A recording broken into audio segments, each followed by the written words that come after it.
എന്താണ്, പഠിക്കുകയാണോ വർക്ക് ചെയ്യാണോ? ഞാൻ ഡിഗ്രി കഴിഞ്ഞു, 1 വർഷമായിട്ട് വീട്ടിൽ മിണ്ടാതിരിക്കുകയാണ്. ഇനി ഈ വർഷം PGക്ക് അപ്ലൈ ചെയ്തിട്ടുണ്ട്.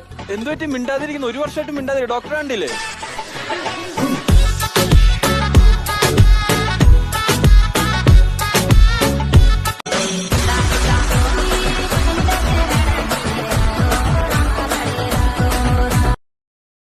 കാര്യം ചെയ്യും, എന്നെ ഒന്ന് കല്യാണം കഴിച്ചോണ്ട് വീട്ടിൽ കൊണ്ട് പോകും.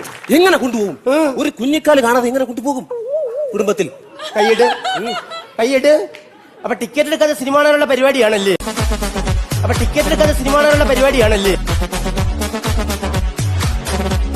അല്ല, അമൃതയുടെ ഒരു വലിയ ഫാൻ ഇവിടെ ഉണ്ട്. എപ്പോഴും എന്റെ അടുത്ത് പറയും, ഈ ഒരിടത്ത് രാജകുമാരി ആ തുടങ്ങിയ സമയം മുതൽ എന്റെ അടുത്ത് കാണുമ്പോൾ എന്റെ അടുത്ത് പറയും, നോബി നല്ല ഒരു ഫാനാണ്. നല്ല ഫാനാണ്, പക്ഷെ കറങ്ങാൻ ഇച്ചിരി ബുദ്ധിമുട്ടാണ്. നല്ല ഫാനാണ്, പക്ഷെ കറങ്ങാൻ ഇച്ചിരി ബുദ്ധിമുട്ടാണ്.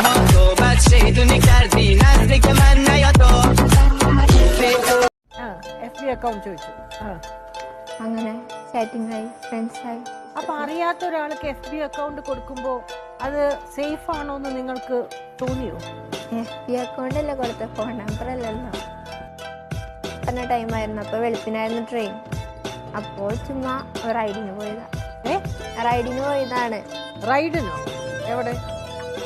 റോട്ടിൽ കൂടെ. സർ, നിങ്ങൾ എന്ത് വർക്ക് ചെയ്തു? സാർ, ഞാനൊരു 3 വർഷം കോട്ടയം KSRTCയിൽ ജോലി നോക്കി. പിന്നെ തിരുവനന്തപുരം സെക്രട്ടേറിയറ്റിൽ ഒരു 2 വർഷം ജോലി നോക്കിയിരുന്നു.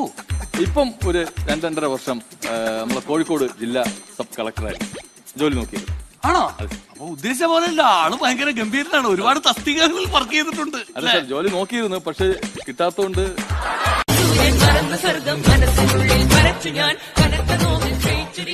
അല്ല ജോർജ്, ദൂരെ നിന്നൊക്കെ ഓർഡർ വന്ന് നമ്മൾ എന്ത് കാണിക്കും? നമ്മുടെ റെസിഡൻസ് അസോസിയേഷന്റെ സെക്രട്ടറി ജേക്കബ് പെട്ടർ, പുള്ളിയാണ് ഞാൻ നല്ല ടൈംസിലാണ്. അപ്പൊ പുള്ളി മുഖേന നമ്മുടെ ഈ ആപ്പ് വാട്സാപ്പ് ഗ്രൂപ്പ് വഴി അസോസിയേഷനിലേക്കോട്ട് ഇറക്കുന്നു. ഈ അസോസിയേഷന്റെ വാട്സാപ്പ് ഗ്രൂപ്പിൽ, പിന്നെ ഇവിടുത്തെ മഹിളാ സമാജത്തിന്റെ ഒക്കെ വാട്സാപ്പ് ഗ്രൂപ്പില്. മഹിളാ സമാജത്തിലും നിനക്ക് ഇൻട്രസ്റ്റ് ആയിരിക്കും.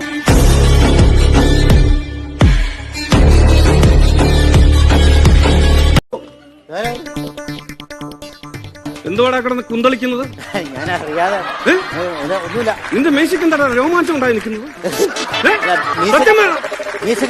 ആന പനയോല കടിച്ചു പിടിച്ചോണ്ട് വരുന്ന പോലെ നിൽക്കുന്നത്. അല്ല സാറേ, മുടി സ്ട്രൈറ്റ് ചെയ്യാൻ വേണ്ടി പോയതാ. അവിടെ ചെന്നപ്പോ 2000 രൂപ. പിന്നെ ഉള്ള പൈസക്ക് മീശ അങ്ങ് സ്ട്രൈറ്റ് ചെയ്തു.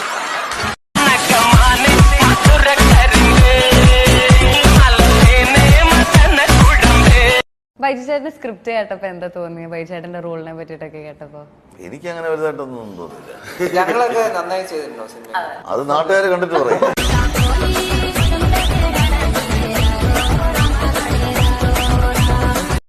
വീട്ടിലെ പട്ടി മരിച്ചുകളെ കൗണ്ടർ അടിക്കാനുള്ള മാനസികാവസ്ഥ. അത് നിന്റെ കൗണ്ടറായിട്ട് പേ പിടിച്ചായിരിക്കും.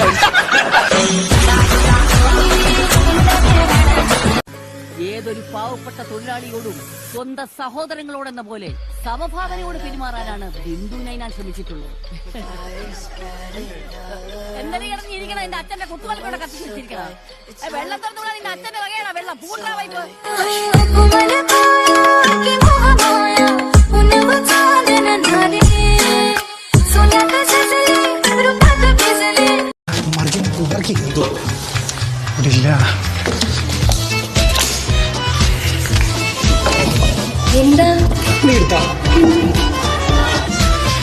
സത്യം പറഞ്ഞില്ലെടുത്ത് എന്ത്? എന്റെ ഹൃദയം.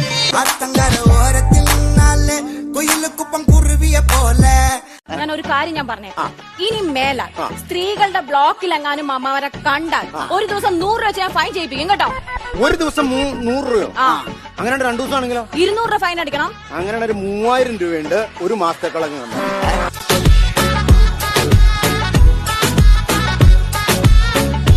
പോണതൊക്കെ കൊള്ളാം. ശനിയാഴ്ച പരിപാടി ഉള്ളതാ. ഞങ്ങള് വെള്ളിയാഴ്ച രാത്രി തന്നെ എത്തും. ആണാ? എന്നാ ചെല്ലി പൊക്കോ. എന്റെ പണിയാ, ഒരു യാത്ര പോണല്ലേ, കൈ കാശക്കണ്ട. അത്യാവശ്യം കാശൊക്കെ ഒരു 100 രൂപ തന്നെ.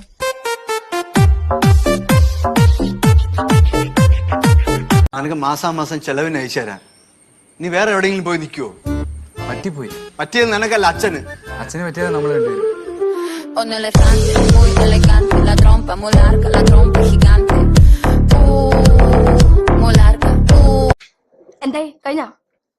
വീട് കഴിഞ്ഞു അടിപൊളി. നിന്റെയോ? തന്നെ ഫുൾ ബിറ്റ് സെറ്റ് ആക്കി ശരിക്കും. പീരിയോഡിക് ടേബിൾ എനിക്ക് തരണേ, ഞാൻ കൊണ്ടുവന്നിട്ടില്ല. ഫിസിക്സിന് എന്ത് പീരിയോഡിക് ടേബിൾ? തേങ്ങ ഇന്ന് കെമിസ്ട്രിയാ. ശരിയപ്പോ ഇന്നു മുതൽ നമ്മുടെ ക്ലാസ്സിൽ ഈ വടിയില്ല, വഴക്ക് പറയലും ഇല്ല, വേണമെങ്കിൽ ഹോംവർക്ക് കൂടില്ല.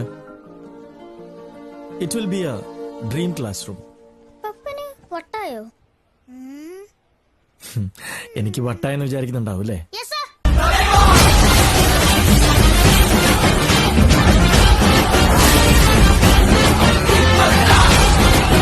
ഇങ്ങനെയാ കരാട്ടെ പഠിച്ചത്? കരാട്ടെ? എടാ എന്റെ പൈന്റ് ഉപ്പി ഈ ബാഗിനകത്തായിരുന്നു. കാശ് പോയാൽ ഞാൻ സഹിക്കും, പക്ഷെ 1-ാം തീയതി ആയിട്ട് ഈ പൈന്റ് ഉപ്പി എങ്ങാനും പൊട്ടിയിരുന്നെങ്കിൽ ആ ശവത്തിനെ ഇന്ന് കൊന്നേനെ.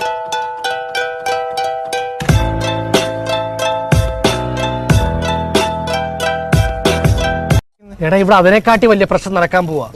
പ്രശ്നമോ? നമ്മളിപ്പോ എവിടാ പോയത്? സിനിമയ്ക്ക്. ആരുടെ കാശ് കൊണ്ടാ പടം കണ്ടത്? ഷിബുവിന്റെ. ഷിബു എന്തിനാ കാശ് നമുക്ക് തന്നത്? അരി വാങ്ങിക്കാൻ. ആന്നോ? അരി മേടിച്ചോ? അവന്റെ വണ്ടിയുടെ പെട്രോളും തീർത്ത് കൊണ്ട് വെച്ചോ? അവിടെ ചെല്ലുമ്പോ എന്തെങ്കിലും ഒരു കഥ പറയണം. അയ്യോ കഥയൊന്നും പറയണ്ട, അവൻ പോയി പടം കാണട്ടെ.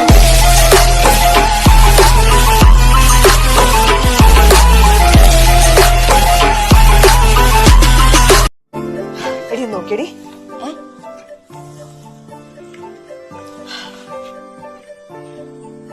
നല്ല രസമുണ്ടല്ലോ, അടിപൊളിയായിട്ടുണ്ട്. വവ്വാലല്ലേ?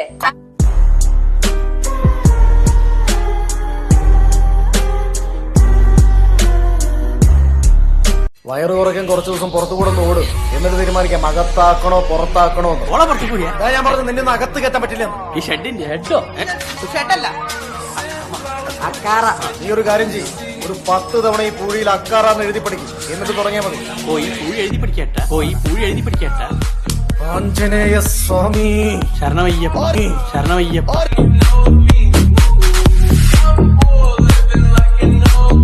മതിയോ അതോ വിദേശത്ത് പോയിട്ട് ജോലിയൊക്കെ ഉള്ള ഒരാളെ കെട്ടി അങ്ങ് ദുബായി പോയെന്നാണോ നല്ലതെന്ന് ചോദിച്ചു. അപ്പൊ നീ എന്ത് പറഞ്ഞു? പെട്ടെന്ന് എന്റെ മനസ്സങ്ങ് മാറിയേട്ടാ. ഈ കുമ്പളപ്പ് ഒരുപാട് ചെന്ന ഷുഗർ പിടിക്കില്ലേ ചേട്ടാ? എന്റെ രതി നീ എങ്ങനെ തൊടരുത്. അതിനെ തൊട്ടാ? ഞാൻ മറ്റൊരാളുടെ ഭാര്യയാണ് ചേട്ടാ.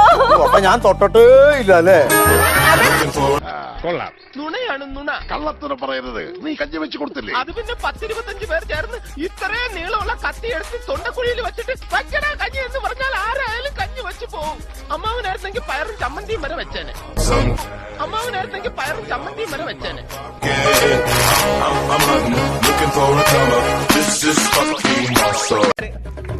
പാലും പഴം കൊണ്ടുവന്നില്ലേ? പാലും പഴയൊക്കെ തിന്നാൻ ചേട്ടന് തത്തമ്മയാണോ?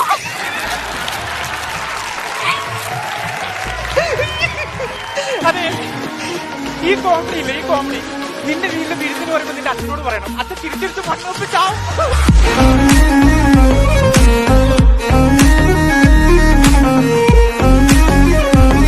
പക്ഷേ പശുവിനെ വളർത്താൻ ലോൺ തരാം, പക്ഷെ തിരിച്ചടച്ചില്ലെങ്കിൽ ഞങ്ങൾ പശുവിനെ എടുത്തോണ്ടു. ആരോഗ്യമൊക്കെ ഉണ്ടോ? പിന്നെ ജപ്തി കൊണ്ടു. അപ്പൊ കോഴീനെ വളർത്താനാണെങ്കിലോ? കോഴീനെ എടുത്തോണ്ടു. അപ്പൊ കാറോ? കാർ ഓടിച്ചോണ്ടു. ലോൺ എടുത്ത് കല്യാണം കഴിച്ചാൽ മതിയായിരുന്നു.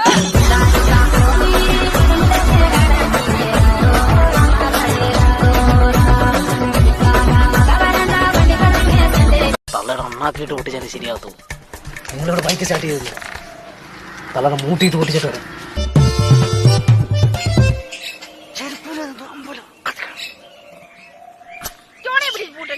എന്താ പറയാനെന്ന് പറ.